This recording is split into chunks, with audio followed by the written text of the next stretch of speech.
कुछ मैंने पूछा न हो।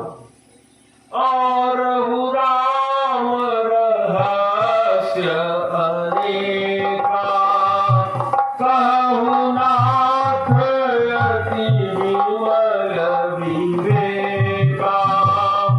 जो प्रभु मैं पूछा नहीं हो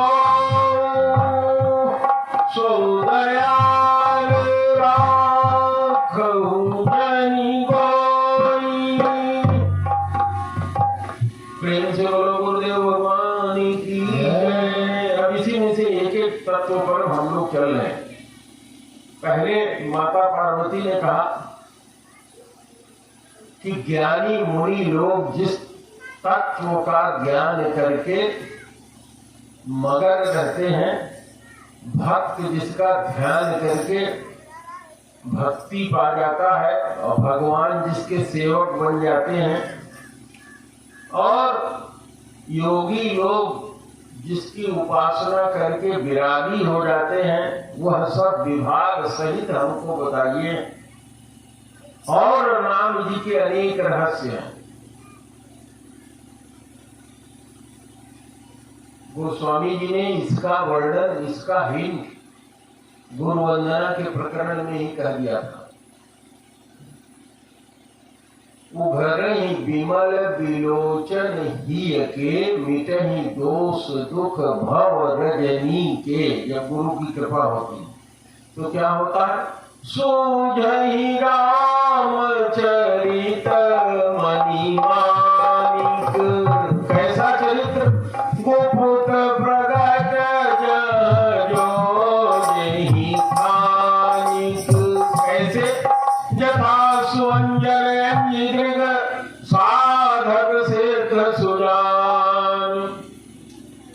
कौतुक देखहि शैलवन भूतल भूरि निधान।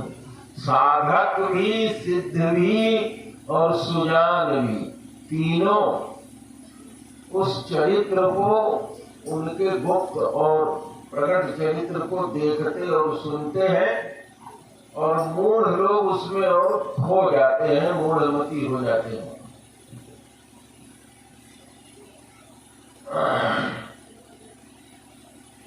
तो भगवान का वर्णन करने से पहले गोस्वामी जी लिखते हैं,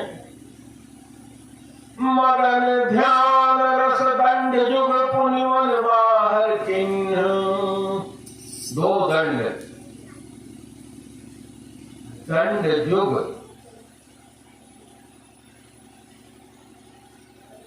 दो दंड तक भगवान ने ध्यान के रस में प्रभु के चरित्र को देखा। क्यों देखा? कि कहां से शुरू करूं? भगवान का चरित्र तो बहुत है। इससे पहले कह चुके हैं कि हरि अनंत हरि कथा अनंता, कहीं सुनहि बहुविधि सब संता। हरि अनंत है, हरि की कथा अनंत है। तो कौन सी कथा हम किस तरह से सुनाएं कि हमारी प्रिया पार्वती, जिनको मोह पिछले बार उत्पन्न हो गया था, तो शंकर जी को यह लगता है कि मेरे द्वारा भगवान के गुण बताने में भी कहीं कोई दोष रह गया। मैं जगत गुरु, मुझको माता पार्वती फिर कह रही है, ये इशारा किया। यहाँ पर गोस्वामी जी ने उस तरफ इशारा किया,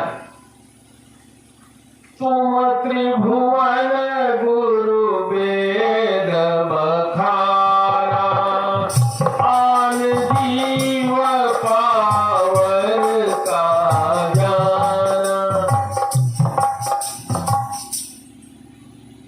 माता पार्वती ने यहाँ छिपे हुए शब्दों में घूंघट के नीचे से ताना मार दिया। क्या ताना मार दिया? तुम तो जगत गुरु हो, अरे तुमने अगर कायदे से, गुरु का मतलब ये होता है कि अगर कायदे से समझा दे तो चेला कितना भी बेवकूफ है उसको समझ में आ जाता है। क्यों? क्योंकि सबसे पहले सब चेले बेवकूफ ही होते हैं। नहीं होते? होते हैं। हम आप सब जब स्कूल में जाते हैं तो पंडित जी क्या कहते हैं? कहते हैं लिखो एक बेड़ी पाई। तो बच्चा पूछता है कि महाराज जी ये बताओ, गुरु जी ये बताओ, बेड़ी पाई क्यों बनाए? पूछता है? नहीं पूछता, बनाता है, बना देता है। तो कहते हैं अब इसी के नीचे बनाओ एक डंडा और उसके बाएं तरफ बनाओ एक अंडा, गोला बनाओ और दाहिने तरफ अंडे को फोड़ दो। तो कोई पूछता है? नहीं पूछता।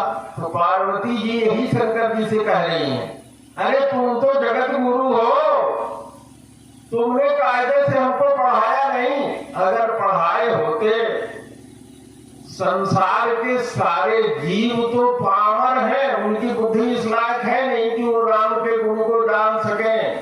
राम को जानने वाले तो एक तुम ही हो, क्योंकि तुम ही से सारे लोगों ने राम और राम की कथा जानी है।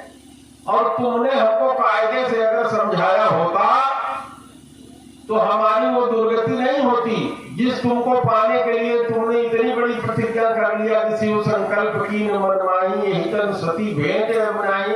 और तुमको उस पाने के लिए, तुम्हारी इस प्रतिज्ञा को मिटाने के लिए मैंने कितना घोर तपस्या किया, फिर मैं तुम्हारे पास तक पहुंची हूं। तुमने अपनी प्रतिज्ञा को वापस लिया परम प्रभु के राम जी के कहने से। तो इसमें दोष तुम्हारा है। अगर तुम जगत गुरु हो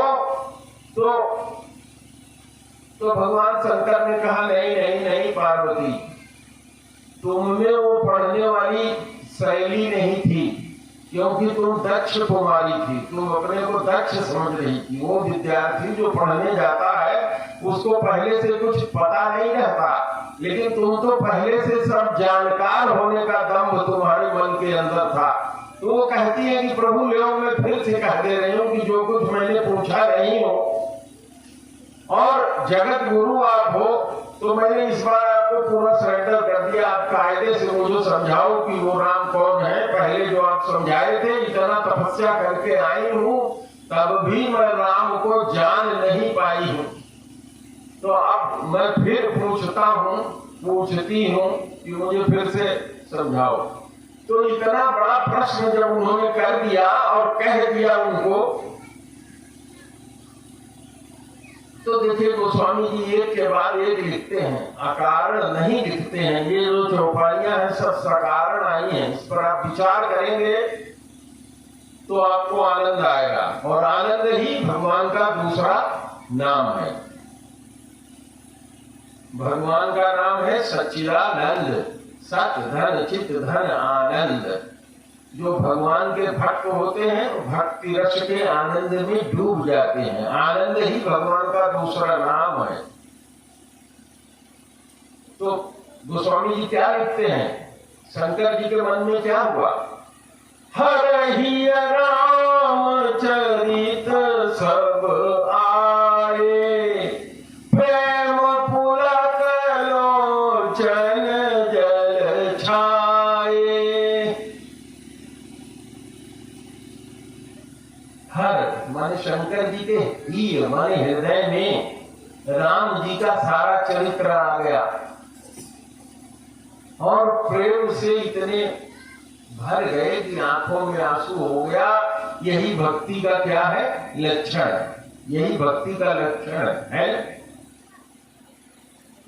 और पिछली बार जब घटना घटी थी, माता सती को उन्होंने समझाया था तो थोड़ा आवेग में आ गए थे। उन्होंने कहा कि जाके परीक्षा क्यों नहीं ले लेती। और वहां भगवान शंकर ने क्या अपने मन में कहा था?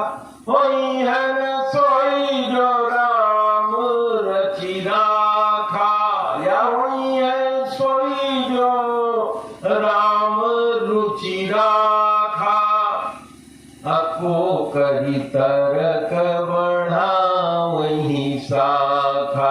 उन्होंने कहा सब छोड़ दो, भगवान जी की इच्छा होगी, राम जी की जैसा जो चाहते होंगे वैसा करवा रहे हैं। जब मैं समझा रहा हूं, ये मान नहीं है। तो वही चीज उनके मन में आ गया। तो उन्होंने कहा अब की बार कोई गलती न होने पावे, क्योंकि सारी प्रतिज्ञा कर लिया, सारा सब कुछ कर लिया, लेकिन उनको भी अत्यंत वैराग उत्पन्न हो गया। जब से सती जी का साथ छूटा तब से क्या करते थे वो, कहीं मुनियों के बीच में जाकर के उपदेश देते थे, कहीं राम कथा सुनते थे, कहीं राम कथा सुनाते थे। यही तो वर्णन आता है। तो उन्होंने 2 मिनट तक विचार किया ध्यान में, और फिर अपने मन को बाहर किया और बोलना शुरू किया। सबसे पहले क्या कहते हैं, सबसे पहली चौपाई आप सब लोगों को याद है। मैं केवल उसमें आनंद में गोते लगाने के लिए आपका ध्यान उधर खींच रहा हूं। झूठे सत्य जाहि बिनु जाने, जिम भुजंग बिनु रजु पहिचाने। जिसके जाने बिना झूठा भी सत्य प्रतीत होता है। यही चीज बालकांड में चौपाई और दोहा लिखने से पूर्व जब 7 श्लोक लिखते हैं तो उसमें भी लिखते हैं। लिखा है जो 7 श्लोक लिखे, उस 7 श्लोक में एक श्लोक यह भी है। क्या है वो श्लोक? यन्माया वसवर्ति विश्वखिलम् ब्रह्मादिदेवासुरा यत्सत्त्वाद् मृषैव भाति सकलम् रज्जौ यथा हे भ्रमः, रज्जौ यथा हे भ्रमः। इसी को यहाँ शुद्ध हिंदी में कर दिया। कह रहे हैं कि रात के अंधेरे में जब आप जाते हैं तो अगर रास्ते में कोई टेढ़ी मेढ़ी रसरी पड़ी होती है तो कभी कभी क्या भ्रम हो जाता है कि यह क्या है, सांप है।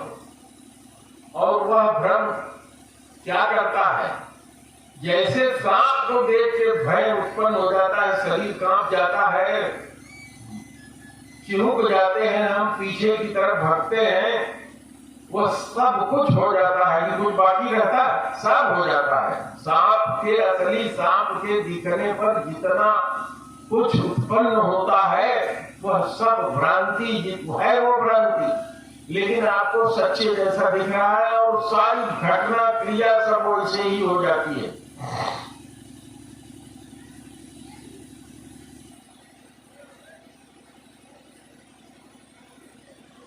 यन माया वशवर्ती विश्वमखिलम्, जिनकी माया से यह सारा विश्व आच्छादित है और रस्सी में प्रतीत होने वाले सांप की तरह से यह सारी संसार में व्याप्त है। क्या उनकी माया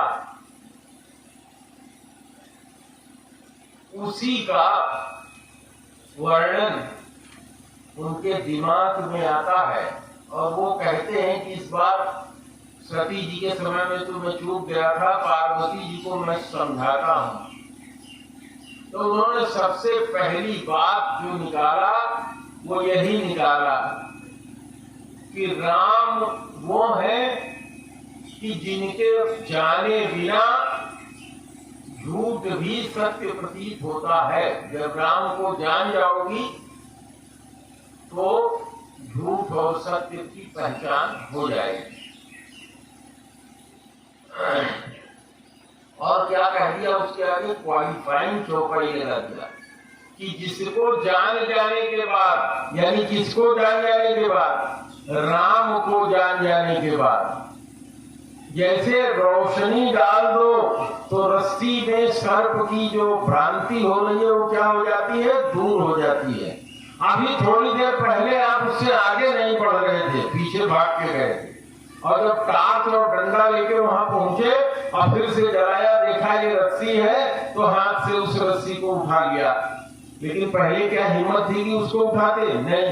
तो गोस्वामी जी क्या कहते हैं, यही जाने जग जाई हेराई, जागे जथा सपन भ्रम जाई। कहते हैं कि राम को जब जान लोगे तो सारे संसार को जान लोगे, यानी पहले सारे संसार को जान जाओ तब राम को जान पाओगे।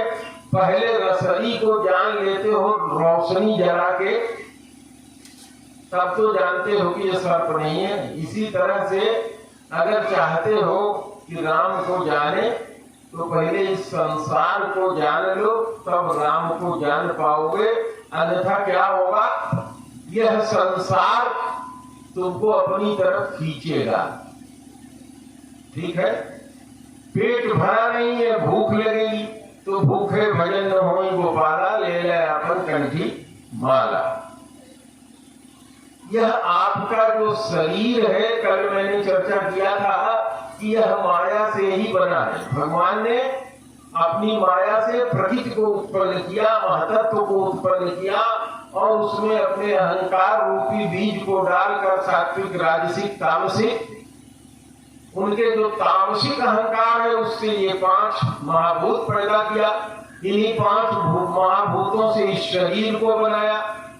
राजसिक जो उनका अहंकार था उससे उन्होंने देवताओं को बनाया, 5 महाभूतों के देवता बनाया, 5 इंद्रियों के देवता बनाए। वही देवता जो 5 महाभूत के देवता है वही इंद्रियों के देवता है। और तब भी देखा कि जो जीव हमने बनाया है इसमें कोई हलचल नहीं हो रही है, कुछ उपयोग इसका नहीं हो पा रहा है, तो सात्विक रूप से वो स्वयं हमारे आपके अंदर प्रवेश कर गए। कल मैंने आपको बताया था, लेकिन उनकी माया के बस में रहने के कारण हम आप अपने को नहीं जानते। गोस्वामी जी ने यही तो लिखा है, ईश्वर अंश जीव अविनाशी। वो जीव तुम हो, चेतन अमल सुख राशि। तुम्हारे अंदर वो चैतन्य भी है। तुम्हारी जो आत्मा है ये मल से रहित है। मल तुम्हारे शरीर में है, आत्मा में नहीं है। आत्मा हमेशा अमल रहती है। और आत्मा कैसी है? सुख की राशि है। राशि राशि सुख तुम्हारी आत्मा के अंदर है, लेकिन तुमने अपने आत्मा को कभी जानने का प्रयास ही नहीं किया। क्यों? क्योंकि ये तुम्हारी जितनी इंद्रियां हैं सबका भोंकू कहाँ है? संसार की तरफ। कान कहाँ खुल रहा है? संसार की तरफ। आंख कहाँ खुल रही है? संसार की तरफ। नाक कहाँ खुल रही है? संसार की तरफ। तो चमड़ा कहाँ है? संसार की तरफ। इसी से हम हवा का संस्पर्श लेते हैं। तो तुमने अपने अंदर जाने का कभी प्रयास किया? नहीं किया। जब प्रयास नहीं किया अंदर जाने का, अपने को जाना नहीं, तो संसार को क्या जानोगे? अपने को जान जाओ, संसार को जान जाओगे। अपनी कामना को जान जाओ, संसार को जान जाओगे। अपने भूख को जान जाओ, संसार के भूख को जान जाओगे। अपनी इच्छा को जान जाओ, संसार की इच्छा को जान जाओगे। तो जब अपने को जान जाओगे तो संसार को जान जाओगे, और जब संसार को जान जाओगे तब राम को जान जाओगे। बिना संसार को जाने खाली ये कह देने से कि ये संसार और जगत मिथ्या है, हम राम की तरफ मुड़ जाए, इतने से कुछ नहीं होगा। इस संसार के रस में खूब डूबो, खूब डूबो, डूबो और उतराओ। जब इस संसार के रस से तुम्हारा मन भर जाएगा तब तुम्हें लगेगा कि अब इससे मेरा जीव उठ गया है। तब तुम अपने को जान जाओगे, और जब अपने को जान जाओगे तो भगवान राम को भी जान जाओगे। यही इसीलिए गोस्वामी जी ने भगवान शंकर जी के मुख से दूसरी चौपाई यही कहा, यही जाने जग जाई हेराई। जब इस संसार से तबीयत उब गई तो अब जानने का प्रयास अपने को किया, और जब अपने को प्रयास किया और राम को जान गए तो संसार से फिर कोई मतलब नहीं, क्योंकि संसार को तो पहले ही देख लिया है, भोग लिया। जागे जथा सपन भ्रम जाए। सपने का भ्रम क्या है? सपने में हम आप सोते हैं, कभी कभी देखते हैं किसी ने सर हमारा काट दिया, लेकिन बड़ी मजेदार बात है हमारा सर भी कटा है, हम देख भी रहे हैं कि हमारा ही सर कटा है, हम दुख भी महसूस कर रहे हैं। अरे जिसका सर कट जाएगा वो महसूस करेगा? मरे हुए आदमी को आप चाहे पत्थर से कुचल दो, चाहे 100 गोली और मार दो, चाहे हंसुआ लेके उसका देह बार बार काट दो, जब तक जिंदा है तभी तक उसमें अनुभूति है, नहीं तो उसके बाद कोई अनुभूति नहीं है। लेकिन सपने में आपको सब अनुभूत होती रहती है, क्योंकि आप जिंदा है, मृत नहीं है। सारी क्रिया उसी तरह से हो रही है जैसे आप जगते हुए क्रिया में रहते। तो यह एक सूत्र है भगवान को जानने का। इसीलिए भगवान शंकर ने माता पार्वती को इस बार दूसरे ढंग से समझाना शुरू किया। उन्होंने स्वीकार कर लिया कि हाँ पार्वती, मैं मानता हूँ कि तुमको मैं कायदे से भगवान का मतलब समझा नहीं पाया, अब तुम पूछ रही हो तो इस बार बहुत विस्तृत मैं तुम्हें समझाऊंगा। इसी को लेकर के आगे चलते हैं। अब देखिए वो क्या कहते हैं, अगली तीसरी चौपाई। ये सब सहेतुक लिखा है गोस्वामी जी ने, ऐसे नहीं कि जो मन में आया और उठा के वहां लिख दिया ना। बंदहु बाल रूप सोई राम। अब जरा जाइए काग भसुंडी पर। काग भसुंडी जी ने लोमस से जब अपना पक्ष बार बार रखा, लोमस जी जब उनको श्राप दे दिए कि पक्षी हो जाओ, चांडाल पक्षी हो जाओ, और कुछ दूर मुड़ के चले गए, फिर उनको बुला लिया और कहा मैं साफ अनुग्रह कर दूं तुम्हारा। उन्होंने कहा नहीं महाराज मत करिए। तो कहा कि आप कथा सुनाइए भगवान राम का सगुण स्वरूप का। तो उन्होंने बालक रूप राम कर ध्यान, जैसे यहाँ बालक रूप राम का ध्यान भगवान शंकर कर रहे हैं, उसी तरह से वहां काग भसुंडी जी को लोमस ऋषि ने कौन सा मंत्र दिया? राम मंत्र दिया। और वह राम मंत्र बाल रूप भगवान का ध्यान करते हुए राम मंत्र जपने का उपदेश दिया और कहा उस मंत्र को जपने से और उस उपदेश पर चलने से मैंने भगवान राम को पा लिया। पहले पूरी कथा उसमें आपने पढ़ा है, भगवान को पाया, राम को पाया। तो भगवान शंकर भी किसका ध्यान करते हैं? भगवान राम के बाल रूप का ध्यान करते हैं। तो तीसरी चौपाई में उन्होंने कहा बंदहु बाल रूप सोई रामू, सब सिद्धि सुलभ जपत जिस नामू। जिसका नाम जपने से सारी सिद्धियां सुलभ हो जाती हैं। ये तीन चौपाइयां बड़े महत्व की हैं। पूरे रामायण में आप चलते जाइए और संबंध जोड़िए, मिलता चला जाएगा। सारा संबंध सूत्र की तरह से खुलता चला जाएगा। अब देखिए अगली चौपाई में क्या कहते हैं। करि प्रणाम राम ही त्रिपुरारी, हरसि सुधा गिरा उचारी। अब यहाँ गिरा उचार रहे हैं। अभी से इतने के पहले तक सब अपने मन में ही सोच रहे हैं। जो दो दंड तक जो उन्होंने अपने मन को अंदर रखा, तो क्या क्या सोचा उसमें, यह सोचा उन्होंने। पहला क्या सोचा कि झूठा और सच्चा जिसके बिना पहचान में नहीं आता।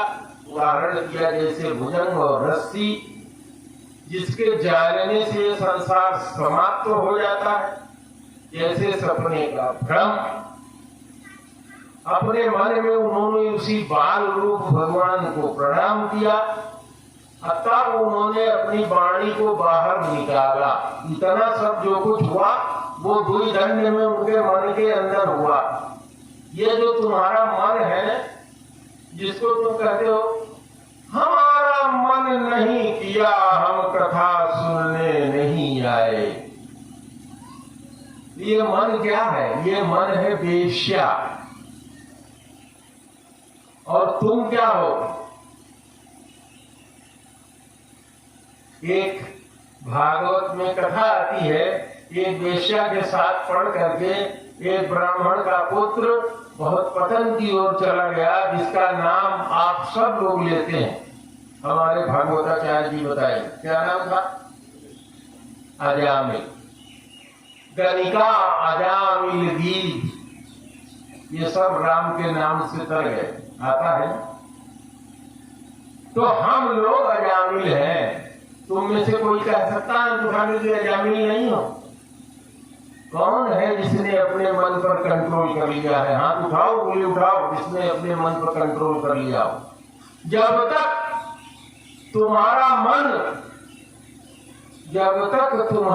मन चंचल ही मन कृष्ण प्रमाथि बलवद्रिण, जब तक तुम्हारा ये चंचल मन तुम्हारे बस में नहीं आएगा, या जब तक इस मन को जान नहीं जाओगे, तब तक तुम, हम सब क्या है? अजामिल है। और अजामिल को तरने का केवल एक ही रास्ता है, राम के नाम का जप। कल मैंने चर्चा किया था आपसे, क्या चर्चा किया था? कि सबसे पहले श्रद्धा उत्पन्न होती है, फिर विश्वास उत्पन्न होता है, फिर साधु संगत होती है, फिर अनर्थ निवृत्ति होती है। अनर्थ भी मैंने आपको बताया कि 4 तरह के अनर्थ होते हैं, उसकी निवृत्ति होती है। फिर धीरे धीरे तुम्हारे अंदर उस नाम के प्रति प्रेम उत्पन्न होता है। कोई जरूरी नहीं है कि इसी जन्म में हो जाए, ना ना ना ना ना, ये अनवरत प्रक्रिया है। इस जन्म में जहां से तुम जगोगे, जितना आगे चलोगे उतना आगे अगले जन्म में होगा, फिर उससे अगले जन्म में होगा। क्योंकि हमारा तुम्हारा जो जीवन है, इसमें बहुत दिन तक तो हम लोग 10, 12, 15 साल तक बेकार रहते हैं। उसके बाद जवानी में आते हैं तो घर की गृहस्थी कमाने में लग जाते हैं, और फिर अगर सत्संगत हो गई तो थोड़ा बहुत ज्ञान बड़ा अरे तो पूरा जीवन उसी में निकल गया। तो इस जीवन में चिंता न करो, जितना तुम्हारा जीवन बचा है उतने में ही इसी रास्ते पर अगर लग जाते हो तो नाम से प्रेम हो जाएगा। जब नाम से प्रेम हो जाएगा तो उस नाम को होते ही लेते ही तुम्हारे अंदर एक विशेष तरह का प्रेम और स्नेह उत्पन्न हो जाएगा। और जब स्नेह और प्रेम उत्पन्न हो जाएगा तो वह प्रेमा भक्ति आपके अंदर आ जाएगी। गोस्वामी जी ने आगे लिखा, मिलहीन रघुपति बिन अनुरागा, किए जोग जप जाप विरागा। कहते हैं जाग भी है, जाग भी लिखा है रामायण में, किए जोग जप जाग विरागा। जाग मन यज्ञ, जप जाप। तो भगवान तो मिलते हैं प्रेम से। भगवान हम रहे उमाते ही संगा, देखत राम चरित रंगा। एक जगह भगवान शंकर ने कहा, और दूसरी जगह क्या कहा? जब लोगों ने कहा कि भगवान तो वैकुंठ में मिलते हैं, कोई कहता है कहीं मिलते हैं, तो भगवान शंकर ने कहा ना ना ना, भगवान प्रभु व्यापक सर्वत्र समाना, प्रेम से प्रगट होई मैं जाना। श्रीमद् भागवत पूरा क्या कहती है? कहती है कि आदमी के पुरुषार्थ 4 हैं, धर्म अर्थ काम और मोक्ष। तो कहा ये पुरुषार्थ 4 जहां तक जाते हैं वहां तक भागवत की कोई आवश्यकता नहीं है। ठीक, ये 4 पुरुषार्थ धर्म अर्थ काम और मोक्ष, ये तो ऐसे ही मिल जाते हैं। इसके आगे अगर कोई जानना चाहता है तो उसको भागवत होने की आवश्यकता होती है। और वह भागवत क्या है? भगवान की प्रेमा भक्ति है। भगवान की प्रेमा भक्ति प्राप्त करने के लिए जो क्रिया हम करते हैं उसको, उसके करने को भागवत होना कहा जाता है। जिस काम को करने से भगवान प्रसन्न हो, जो उन्होंने गीता में उपदेश दिया, जो उन्होंने रामायण में कहा, जो बार बार उन्होंने कहा कि यह चीज मुझे पसंद है, उसी को करना भागवत होना है। वह प्रेमा भक्ति प्राप्त होना सर्वोपरि है। मुक्ति हो सकती है लेकिन प्रेमा भक्ति नहीं मिलती। ये प्रेमा भक्ति क्या है मैं फिर चर्चा करूंगा आपसे कल के अगले घंटे में।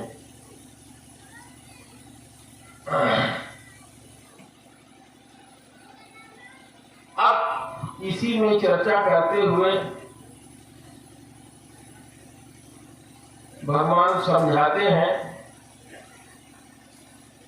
क्या समझाते हैं? विषय करण सुर जीव समेता सकल सचेता सब कर परम प्रकाशक जाई राम अनादि अवधपति सोई। विषय कल मैंने आप लोगों से चर्चा किया था कि हमारी 5 ज्ञान इंद्रियां हैं और हमारी 5 कर्म इंद्रियां हैं। हर इंद्रिय का ये विषय है। जैसे कान का विषय क्या है? शब्द को सुनना। अब शब्द का प्रकार कितने तरह का है? नाना प्रकार के। शब्द का जो प्रकार है उसका वर्णन अगर करें तो ये पूरा भंडार भर जाए और वर्णन नहीं किया जा सकता। इतने प्रकार के विषय हैं कान के। कोई मधुर संगीत सुनता है, कोई बहुत ऊंचे आवाज में शेर जैसी चिघाड़ लगाता है, तो कोई किसी तरह की कोई बात धीरे धीरे कान में करता है। यह जो विषय है इसी तरह से आपका विषय जो देख रहे हो, सुंदर असुंदर, सुंदरता के करोड़ों प्रकार, असुंदरता के करोड़ों प्रकार। इसी तरह से जो नासिका है इसका विषय जो घ्राण है, घ्राण का विषय करोड़ों प्रकार का है जिसका वर्णन करना संभव नहीं है। स्पर्श का विषय करोड़ों प्रकार का है, आप अपने जीवन में महसूस करिए। पत्नी को छाती से लगाते हैं उसका आनंद, बेटे को छाती से लगाते हैं उसका आनंद, दुश्मन की छाती से छाती जब भिड़ाते हैं तो उसका दुख। ये विषय है स्पर्श का। तो ये जितने भी विषय हैं ये अनंत हैं, अनादि हैं। आज पैदा हुए कल खत्म हो जाएंगे ऐसा नहीं है। जब तक यह संसार रहेगा, ये 5 महाभूत रहेंगे, जब तक जीव रहेगा तब तक ये विषय भी रहेंगे। गोस्वामी जी अपने शब्दों में भगवान शंकर की बात को कह रहे हैं विषय और कारण। भगवान ने विषयों को ग्रहण करने के लिए हमको कारण दिया है। कान शब्द के लिए, आंख रूप के लिए, त्वचा स्पर्श के लिए, रसना रस के लिए, घ्राण के लिए नासिका। तो ये कारण है, इन्हीं के माध्यम से हम विषयों को समझते हैं। तो कह रहे हैं कि जो विषय हैं उनके कारण हैं और इनके जो देवता है, हर एक के देवता है। मैंने कल आप लोगों को समझाया था कि 5 महाभूतों के देवता हैं जो भगवान ने अपने सात्विक अहंकार से प्रकट किया। तो वो सुर, विषय करण सुर जीव समेता। सुर माने देवता, और ये जो हम जीव हैं ये चारों के चारों ये कैसे हैं, इनकी क्या क्वालिटी है? सकल एकते एक सचेता। इसमें किसी को नहीं कह सकते कि ये ज्यादा सचेत है, ये ज्यादा बुद्धिमान है, ये कम बेवकूफ है, ये ज्यादा जानकार है, ये कम जानकार है। ना, ये सब एक से एक बढ़ के है।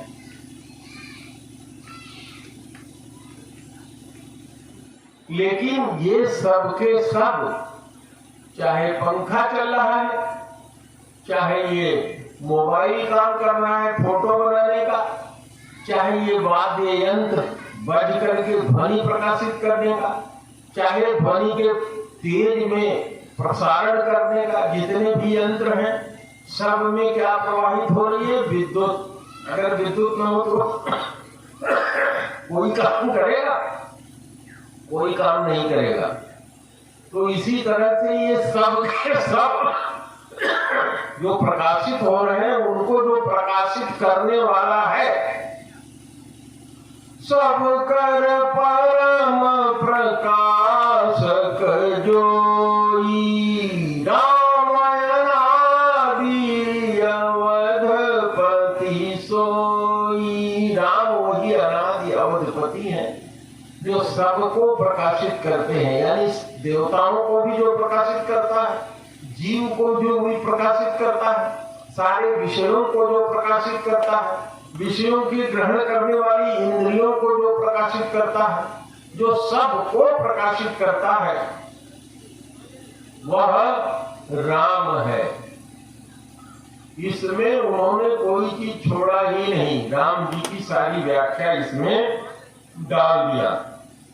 इसी को और आगे स्पष्ट किया उन्होंने। यह जो जगत है, यह प्रकाश में प्रकाशित होने वाला है। इसको जो प्रकाशित करने वाला है वो राम है। जो माया है उसके कंट्रोल करने वाले हैं। जो ज्ञान है उसको कंट्रोल करने वाले हैं, सबके घर हैं। तो एक बार आप लोग फिर मेरे साथ राम जी के नाम का धुन गा लीजिए, उसके बाद हम लोग आरती करेंगे। श्री राम जय राम, जय जय राम, श्री राम जय सिया राम, जय जय सिया राम, जय सिया राम, जय जय सिया राम, जय रघुनंदन जय सिया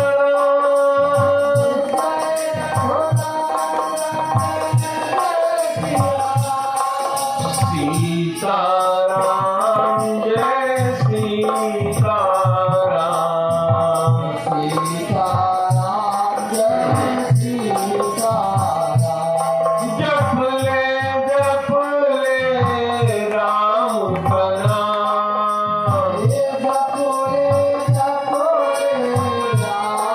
नाम, अंत समय आएगा